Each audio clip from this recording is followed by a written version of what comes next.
Hey guys, I'm at work right now, just putting out another video. I was thinking, I thought I would look back and see the last 10 first round picks that the Dallas Cowboys have selected and just see if they have been worth their salt, if they were busts or they were mediocre or they were just excellent players. I'm going to grade these on three different categories. I'm going to grade them great players. I'm going to grade them mediocre to so-so player. And then the third category will be busts. So if we go back to last year, our first round pick at number 17 was CeeDee Lamb, wide receiver out of Oklahoma.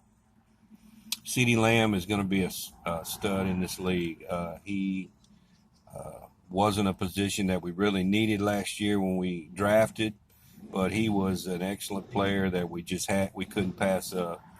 So CeeDee Lamb, pick number 17, 2020, wide receiver out of Oklahoma. I'm going to classify him as a good player, great player, possibly maybe even a Hall of Famer.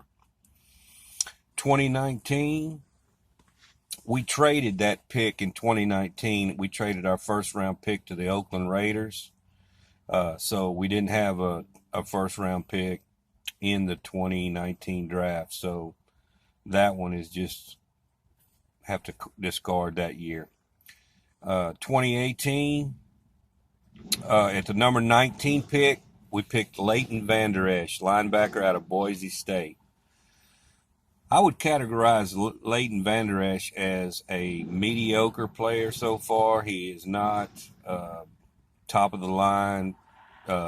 He's always injured. He's to me, he's just another Sean Lee. Sean Lee could have been a Hall of Fame player if he would have stayed healthy his whole career. And for one reason or another, Sean Lee has always been injured.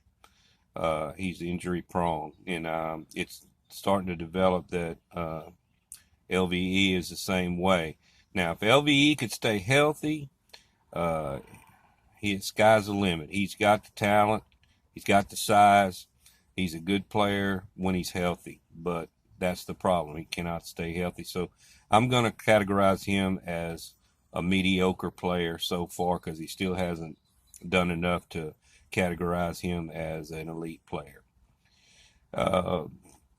In 2017, at pick number 28, we selected Taco Charlton, defensive end out of Michigan. I'm going to have to rate Taco as a bust because we ended up trading Taco. I believe we traded him to Miami Dolphins, and he has since moved on to the Kansas City Chiefs. Of course, he did get a Super Bowl ring, but he still hadn't really busted a grape as defensive end. So I think he had 5 sacks, was the most sacks he had. So not a terrible player, but he cannot be even categorized as a mediocre player, in my opinion. In 2016, we sucked that year before, so we were at number 4 pick, and we selected Zeke Elliott, running back out of Ohio State. Zeke is a possible Hall of Fame player. The last couple of years, he's kind of slacked off. Of course, COVID was last year. But Zeke has the talent. He has the ability. With a good offensive line this year, I'm hoping he bounces back. And I think Zeke Elliott was a great selection. So we did good on that year. 2015, number 27th pick in the first round, Byron Jones, cornerback out of Connecticut. Byron Jones was a great cover guy, but he never touches the ball. He never had any interceptions to speak of in his whole time with the Cowboys. If you're talking about a cover corner, he's a good cover corner, but you're not going to get a whole lot else out of him as far as turnovers and that sort of thing. We ended up trading him to the Miami Dolphins. His contract, 5th-year contract, had came up, and we did not want to give him that money. So I would have to rate Byron as a mediocre player. He's not a bust, and he's not a great player yet, but he has the potential to be one. At 2014, pick number 16, Zach Martin, offensive tackle, Notre Dame. Zach is a Hall of Fame player. He's an awesome tackle. Great pick by the Cowboys that year. He's durable for the most part, and he's a stud. So, yeah, Zach Martin we did good on that one. I would give him an elite status. At 2013, at number 31, we selected Travis Frederick, center out of Wisconsin. Travis was an excellent Pro Bowl center for 2 or 3 years straight until he got the Guillain-Barré syndrome, and that just derailed his career. Although I would classify Travis as an elite player, I don't know if he has enough of a body of work to make it to the Hall of Fame. But in my opinion, I think he should be in the running to get into the Hall of Fame because he was a great student of the game, a great center, a great leader of the line on the offensive line. So, yeah, I would say Travis would be an elite player. In 2012, at the number 6 pick, we selected Maurice Claiborne, cornerback out of LSU. Maurice Claiborne never lived up to his potential as a Dallas Cowboy. We waited and we gave him enough rope, and he finally hung himself, and we ended up trading him. He just never lived up to the number 1 billing. I mean, you're number 6 pick in the draft.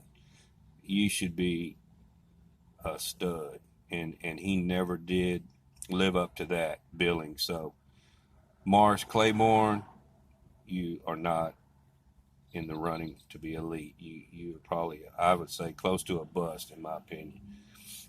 In 2011, at the number 9 pick, we selected Tyron Smith, offensive tackle out of USC. Tyron Smith is a Hall of Fame player, in my opinion. He has struggled with injuries the last 4 or 5 years. If you can get 13 games out of Tyron Smith, you're doing good. He usually misses anywhere from 5 to 6 games here in the latter part of his career, but he is a stud, and I know he's going to be a Hall of Fame player. So Tyron Smith is classified, in my opinion, as an elite player. And finally, at number 10, at 2010, at pick number 24, we selected Dez Bryant, wide receiver out of Oklahoma State. Dez, his first 5 or 6 years was a stud. In the last 2 or 3 years he played with the Cowboys, not so much. So Dez is, I don't know if he's going to make the Hall of Fame. I wouldn't say he's that great, but he was a great player. He was definitely not a bust. So Dez Bryant is borderline elite in that, in my opinion. So if you look at the overall list here of the selections the past 10 years, it looks like we have 5 elite players that possibly could eventually make it to the Hall of Fame. We have 2 like mediocre selections in Byron Jones and Leighton Vander Esch that could turn it around in their careers, but it's unlikely that they'll get any better than they've done before. And then we ended up having 1, 2, 3 busts. So you see how difficult it is when selecting the number 1 pick in this draft. It's a crapshoot. You could win the lottery, or you could end up drafting a bust. So what do you think? Leave me some comments here and let me know what you think about this. I think it's kind of interesting to look back and see who we selected at the first pick in each year and how they ended up panning out. So be sure you like and subscribe to the channel, and I'll get back to y'all on another video. Stay tuned. I'm out.